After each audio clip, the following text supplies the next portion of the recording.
Hello, ladies and gents. I'm John Sheldon, and I'm going to be talking to you about resistance training in the young athlete. For the purposes of this presentation, when I'm talking about children, I'm referring to kids under 12 years old, and when I say adolescents, I mean kids between 12 and 18. I'll use young athletes to refer to both children and adolescents. The number of children and adolescents participating in sports has increased dramatically in recent years. It has been estimated that 30 to 45 million children between the ages of 6 and 18 play at least one organized sport, and more than half play more than one sport.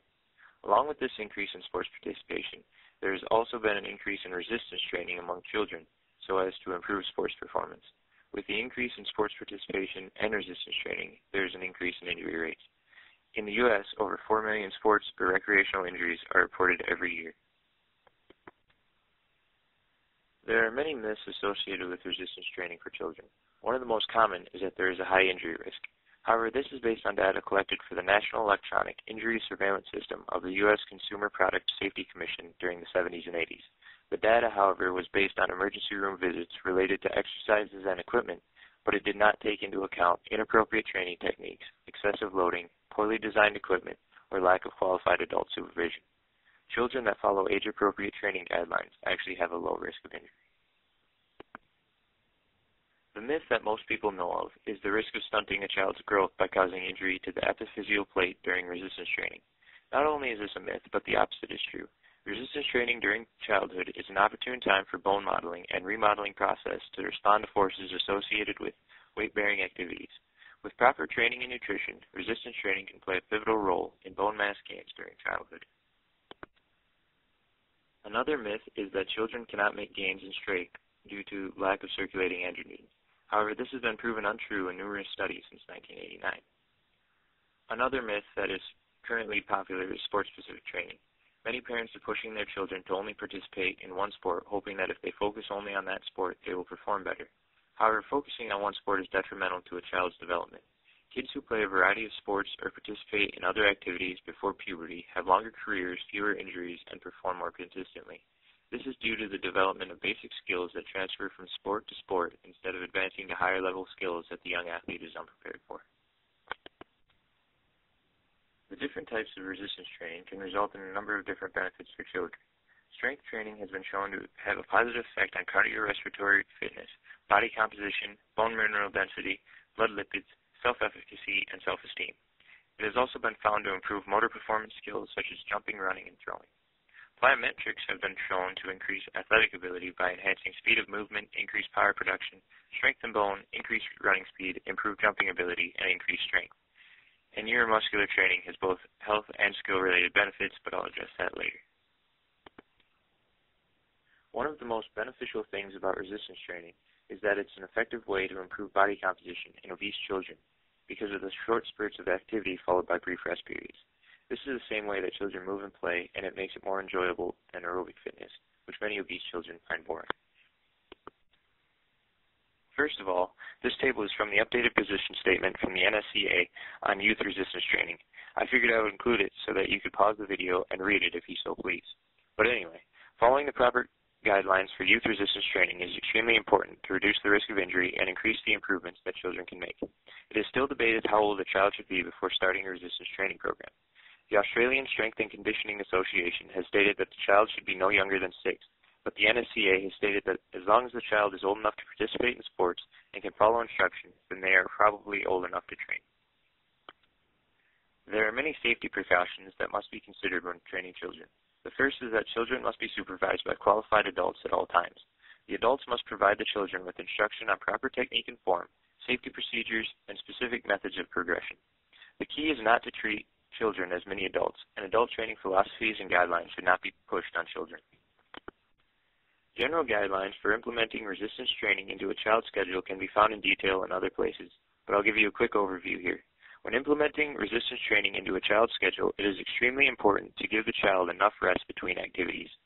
Coaches and parents must understand that it is better to undertrain rather than overtrain because about 30% of young athletes overtrain. The children must perform a proper warm-up and cool-down. Exercises must be chosen that are appropriate for a child's body's size, fitness level, and exercise technique experience. Exercise technique should be the focus before intensity and volume. and training frequency is recommended to be 2 to 3 non-consecutive days per week. The training adaptations that take place during resistance training in childhood has been debated. Many of the studies that I've found stated that neural adaptations are the reason for any strength gains. However, I did find a few studies that stated there was a significant increase in lean body mass and that it could have contributed to strength as well. Whether hypertrophy takes place or not does not really matter, mainly because most gains are due to neural adaptations. But in my opinion, hypertrophy can take place in children, as evidenced by this picture of 5-year-old Giuliano Stroh.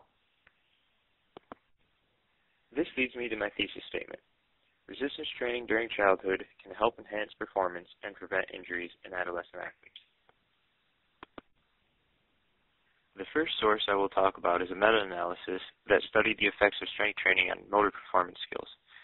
Behringer and the other authors found that strength training programs significantly improve running, jumping, and throwing performance in children and adolescents.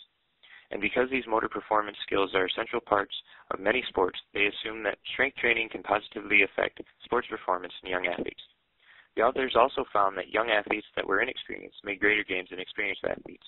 They assume that due to the neural adaptations that take place early in a training program, that there is a ceiling effect on experienced athletes' performance, and so the authors recommend that athletes have load progression over time. The authors also found that the greatest gains in motor performance skills resulted from complex training that combined strength training and plyometrics. The first study I'll talk about was done in Sweden and studied the performance enhancement following a 26-week strength and injury prevention program in adolescent female volleyball players. 3 volleyball teams participated in this study. There were 4, but one team dropped out because they disbanded. During the 2006 and 2007 season, all the teams' injuries were recorded for comparison. During the 2007 and 2008 season, the teams were put on a resistance training program. 2 teams were put in the control group that performed a general resistance training program without supervision, and 1 team was put in an experimental group that performed individualized resistance training with a strength and conditioning coach. The players were tested on vertical jump, squat, bench press, push-ups, and sit-ups. The experimental group improved significantly over the control group in all the tests except vertical jump. The authors hypothesized that because the vertical jump is such a large part of volleyball that all the players adapted to jumping during their practices and games. Another thing that the authors noted was that the experimental group had a greater compliance to the training program because of the presence of the coach at the training sessions, whereas the control group had a much lower compliance. As can be seen from the charts, during the intervention season, the experimental group had no injuries, while the control group had only slightly less than the baseline season. However, it must be noted that the experimental group only had 10 girls and the control group had 17, which could be why the data is as skewed as it is. The second study that I'll address was an integrative neuromuscular training, or IMT, program implemented into the physical education classes of second graders in a public school. One of the goals of PE classes is to develop fundamental movement skills, or FMS, enhance physical fitness, and promote lifetime physical activity. FMS proficiency developed during childhood seems to predict the time spent in both moderate and vigorous physical activity during adolescence.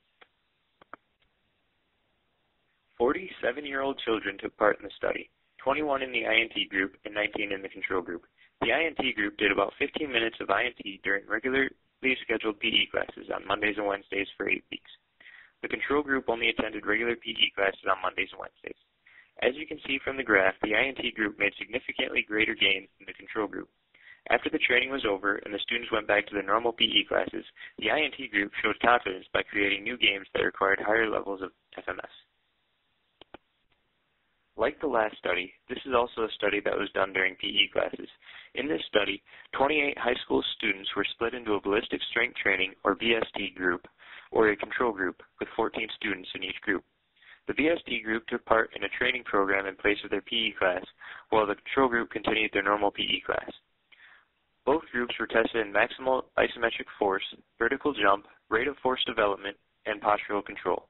The BST group improved significantly more than the control group in maximal isometric force and vertical jump, and a tendency toward improved rate of force development. Neither group significantly improved in postural control.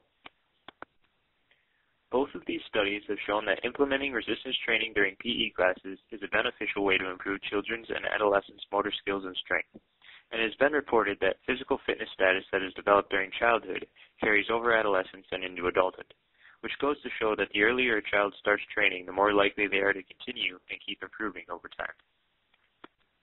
In conclusion, it is clearly advantageous to implement resistance training into a young athlete's schedule.